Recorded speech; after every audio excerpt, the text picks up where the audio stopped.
The most obscure prop in The Empire Strikes Back was finally canonized as a critical plot device. In the 1980 film, during the evacuation of Cloud City, a background extra named Wilro Hood is briefly seen running for his life clutching a mundane household object, a Hamilton Beach ice cream maker. For decades, this became an ironic meme within the hardcore fanbase. The Mandalorian recontextualizes this joke into serious lore. The object is officially a Camtono, a high-security safe used for transporting valuable currency and Beskar. When the client pays Din Djarin in the pilot, he slides this exact prop across the table. This isn't just a wink to the audience. It changes the context of the original scene. Wilro Hood wasn't saving his kitchen appliances. He was likely embezzling coaxium or credits from the Empire during the chaos. Favreau turned a 40-year-old continuity error into a legitimate piece of underworld world-building. The client, played by Werner Herzog, wears a medallion around his neck that carries a terrifying historical weight. The symbol is not a standard Imperial crest. It represents the 7th Fleet, or, more specifically, the initiative known as Operation Cinder. First introduced in the Shattered Empire comics and Battlefront 2, Operation Cinder was Emperor Palpatine's contingency plan. In the event of his death, loyal officers were ordered to use climate disruption satellites to sterilize loyal Imperial worlds. The logic was that an empire that could not protect its emperor did not deserve to survive. The fact that the client wears this medal signifies he is not just a remnant warlord. He is a fanatic who likely participated in the mass genocide of his own people to prove his loyalty. It immediately establishes the stakes. These aren't just soldiers following orders. They are members of a death cult. Din Djarin's signature rifle is a direct reclamation of the franchise's most embarrassing moment. The weapon first appeared in the infamous 1978 Star Wars Holiday Special, carried by Boba Fett in the animated segment, The Faithful Wookiee. For decades, Lucasfilm tried to bury the Holiday Special, refusing to rebroadcast it. Jon Favreau's decision to make this the protagonist's primary weapon was a declaration of intent. The Mandalorian would canonize everything, even the failures. Mechanically, the rifle functions as a disruptor, a weapon so cruel it was banned by the Galactic Senate in Star Wars Rebels because it disintegrates targets at the molecular level. Using this weapon characterizes Djarin not as a hero, but as a pragmatic killer operating outside the law. The visual effect of the disintegration is also a shot-for-shot recreation of how the Martians kill humans in the 1953 War of the Worlds, cementing the sci-fi lineage. The skull symbol on the Mandalorian armor is ubiquitous, but Season 3 recontextualized it from history to religious prophecy. The Mythosaurs were massive beasts native to Mandalore that the ancient Mandalorians drove to extinction. Mandalore the First famously tamed one, establishing the planet's warrior culture. However, the armorer mentions a prophecy. The Mythosaur shall rise up to herald a new age of Mandalore.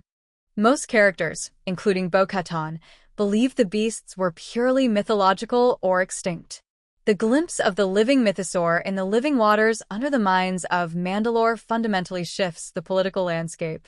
It implies that the right to rule isn't determined by the Darksaber, a Jedi-created weapon, but by the connection to the primal beasts of the planet.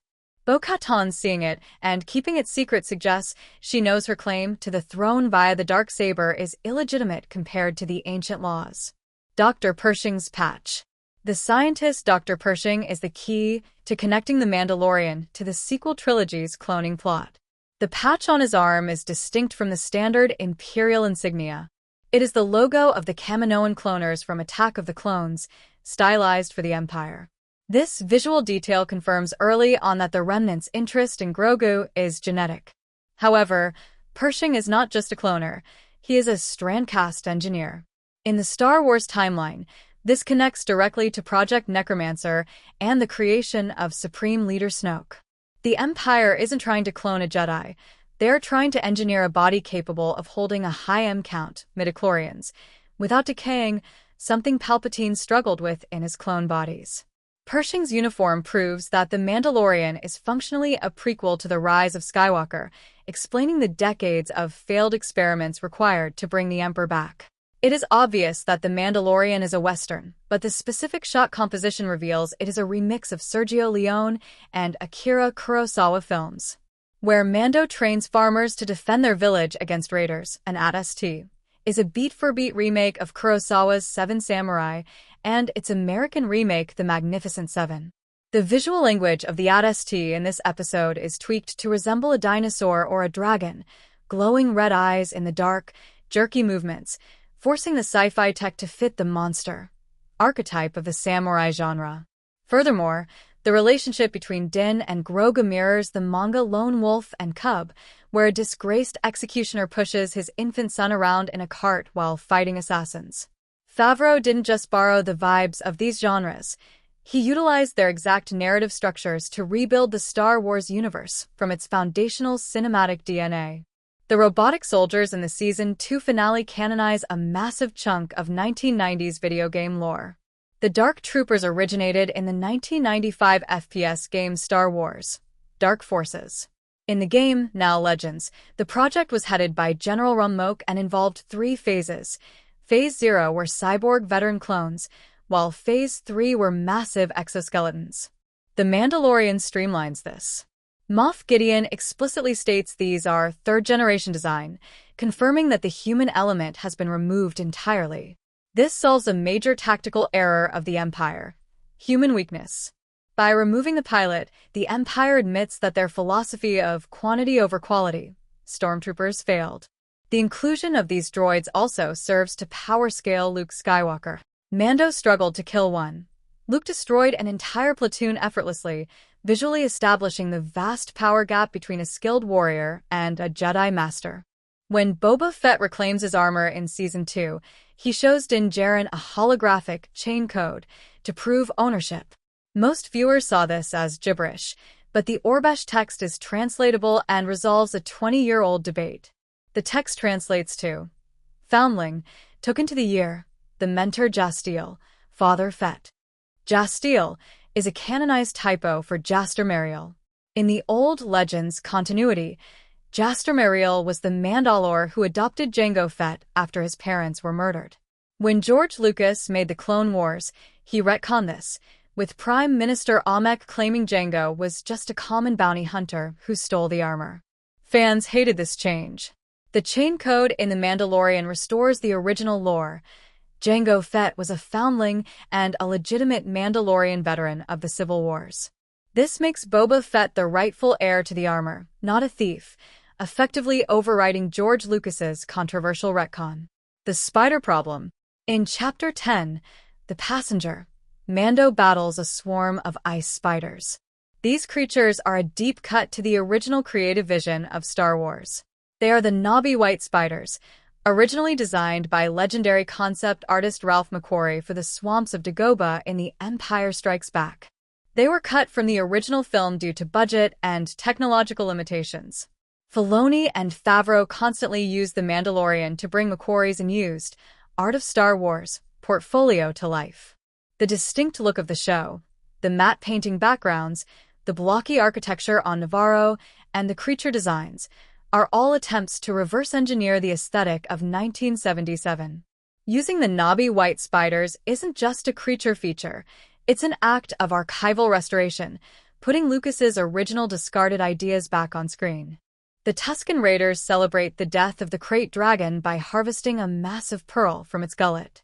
This is a direct reference to Knights of the Old Republic, KOTOR. In the 2003 video game, players help Tuskens kill a dragon to retrieve this pearl, which could then be used as a focusing crystal in a lightsaber. The pearl significantly boosted the saber's power. By including this, the show validates the deep culture of the Tusken Raiders established in the games. It implies the Tuskens aren't just savages, they are guardians of potent Force-attuned artifacts. It also explains why the Tuskens are so desperate to kill the beast. It's not just for safety. The pearl is a culturally and economically priceless object that defines their hierarchy. The fairy droid that sacrifices itself to save the team is an R2 unit with distinct red markings. This is R2-Q5, a background droid seen on the second Death Star in Return of the Jedi. However, the tragedy lies in the droid's programming. IG-11 The nurse droid explains that droids can be reprogrammed from hunters to protectors. The boat droid, however, displays fear. When the stormtroopers demand they stop, the droid looks at Mando, terrified. This subtly reinforces the show's theme regarding nature versus nurture, or programming. Throughout Star Wars, droids are often treated as appliances, but The Mandalorian consistently shows them displaying self-preservation and agency. The fact that the Empire uses these droids as cannon fodder contrasts with The Mandalorian's evolving view of IG-11.